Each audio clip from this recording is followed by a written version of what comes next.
Hi, welcome to Take 5, where we daily consider devotional thoughts from Oswald Chambers' book, My Utmost for His Highest. Today is May 2nd. The title of today's devotional is The Patience to Wait for the Vision. Though it tarries, wait for it. Habakkuk 2 and verse 3. Patience is not the same as indifference. Patience conveys the idea of someone who is tremendously strong and able to withstand all assaults. Chambers explains, having the vision of God is the source of patience because it gives us God's true and proper inspiration. This is not saying that one has a vision that is from God, but that of seeing God in the situation. He explains by using Moses. Moses endured not because of his devotion to his principles of what was right, nor because of his sense of duty to God, but because he had a vision of God. He endured as seeing him who is invisible. Hebrews 11 verse 27. When God called Moses into service while herding flocks for his father-in-law, it wasn't that Moses simply felt compelled that it was the right thing to do in returning to Egypt, or that he felt it would please God. No, Moses saw God and understood it was God's voice directing him. Chambers continues, a person who has the vision of God is not devoted to any cause or any particular issue. He is devoted to God himself. There are many who are devoted members of certain churches or adherents to some charismatic speaker. The true Christian follows God. O.C. says you always know when the vision is of God because of the inspiration that comes with it. Things come to you with greatness and add vitality to your life because everything is energized by God. You must be certain that you are following God's word and voice and not a man. Chambers warns us that God may give you a time spiritually with no word from himself at all, just as his son experienced during his time of temptation in the wilderness.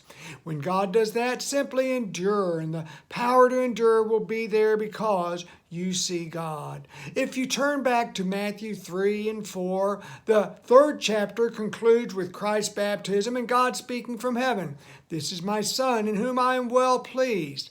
The next chapter then records the time of Jesus' temptation by the devil. God does not intervene from heaven to call down Satan. Chambers' point is that if you feel as though you are in a period of silence from God, we are to remain firm and not turn from God, for he has purpose in silence.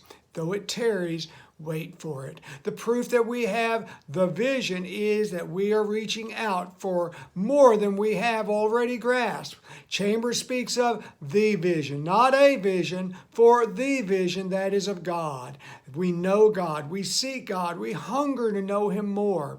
Therefore, as O.C. next says, it is a bad thing to be satisfied spiritually. To feel that one has grown spiritually as much as they wish is the biker who quits pedaling or the bird who quits flapping. That is a type of satisfaction found within ourselves that instantly puts one on the road to ruin. Chambers' next sentence is my favorite in today's study. Our reach must exceed our grasp. Paul said, not that I have already attained or am already perfected, but I press on. We must keep hungering and thirsting for righteousness, possessing and being possessed by a zeal to grow spiritually. We must not become satisfied or complacent. Of those, Chambers warned, if we have only what we have experienced, we have nothing. But if we have the inspiration of the vision of God, we have more than we can experience. Beware of the danger of spiritual relaxation. To be inspired, never wanting to quit growing in the Lord, always feeling the tension that God has something ahead of us, something in store for us in his kingdom service. As a former friend of mine would have said, it's going to be a dance, a continual dance for God's glory. If you haven't yet read today's devotional from Chambers' book, I encourage you to do so, for it will enhance the time that we spend together. It's available free online.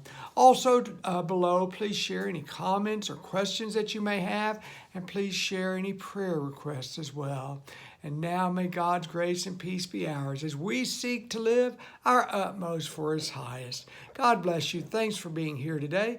We'll see you tomorrow. Have a good day. Bye now.